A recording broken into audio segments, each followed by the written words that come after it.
paying you $5 for your trade, and then of course in the payments we're going to pay off the $2,100. Now over here, with 1,000 cash down, here's your 60-month payment. Here's your 72-month payment. If you want to put $2,000 down, you're here for 60 months and here for 72. And with $3,000 down, you're here for 430. You're here for 60 months or here for 72.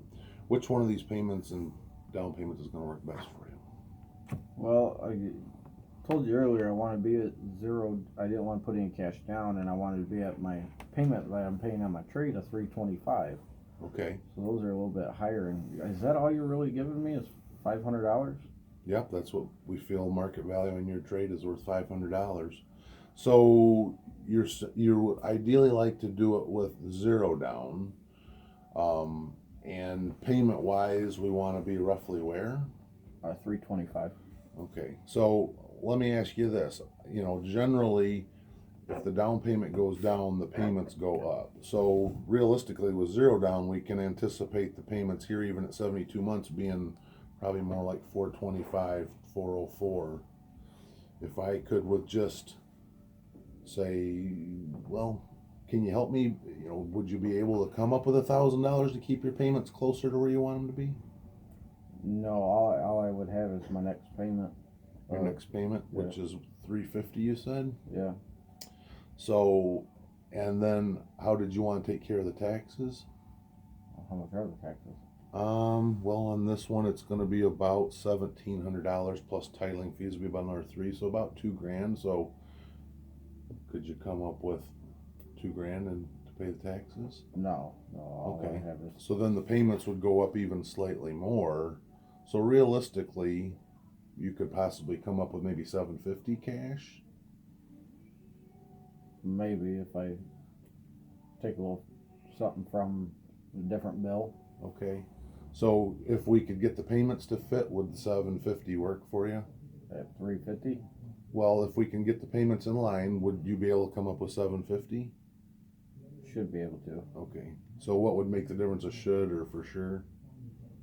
I get paid this Friday. Okay. So by Friday we could have $750. Is that right? Yes. And so how much would you have available today on Monday? I only have my actual payment, $350. So we got $350 today. We got $750 total by Friday, right? And this Friday, right? Yes.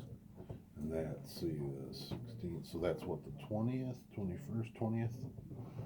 So with $750 by Friday, understand we're still a little bit here and we don't have the taxes included. If I could eke this just under the $400 mark, say like $395, would that work for you, do you think? I gotta be at the same payment. Okay.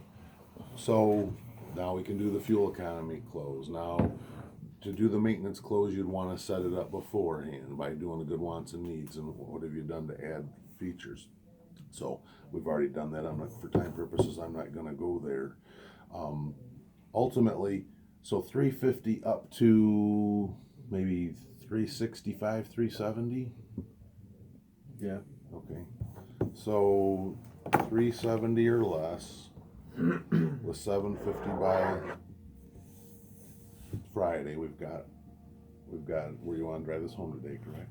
Correct. Go ahead and give me an initial right there. All right. So I was a little rusty there. I started off in the wrong foot as far as my negotiating the down payment. What didn't I do here though? Did I ever address this? Is that really the customer's concern? Oh, I tried not to address it. He brought it up. Well, no, but I focused right back on Right. really the concern, which is the down payment and the payment. If we were giving him $3,000 for that trade in and the payment was $450 a month, would it work for him in his budget range? Either way, No. right. So the fact that it's $500, it really is. If it comes back up, let's deal with it. I actually completely forgot about the trade. I was trying to And that's the weasel point. you down. A question for you guys: who controls the conversation? We do. By doing Asking the right questions.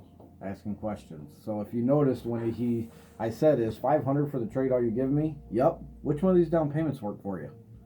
Just put your attention right back over here, And that's how you control conversations is, you know, you lead them down the path that you want to by asking the question. They constantly have to answer you. You go on to the next one, next one, next one, next one. So they never get a chance to come back to it. And then they're going to be so focused over here trying to get the payment down, they don't pay attention to the trade anymore, and it doesn't come up as an objection. Because after they sign that paper, they're not going to be like, oh, wait, you only give me $500 for my trade. Has that ever happened?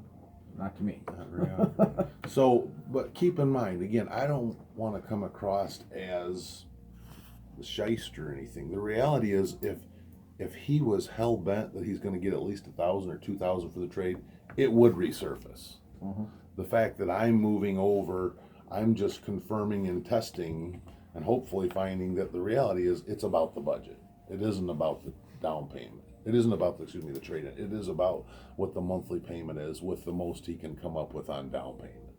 And if that's the case, then we're never going to get an objection. If we'd have got here and I said, okay, if he was concerned about 1,000, 2,000, well, wait a minute. We still haven't talked about the trade-in. It will come up if it's important to the customer. Most of the time it isn't. And again, we're not one of those stores that, well, whatever the trade's worth, knock it $1,000 because we're going to try and steal it from the customer.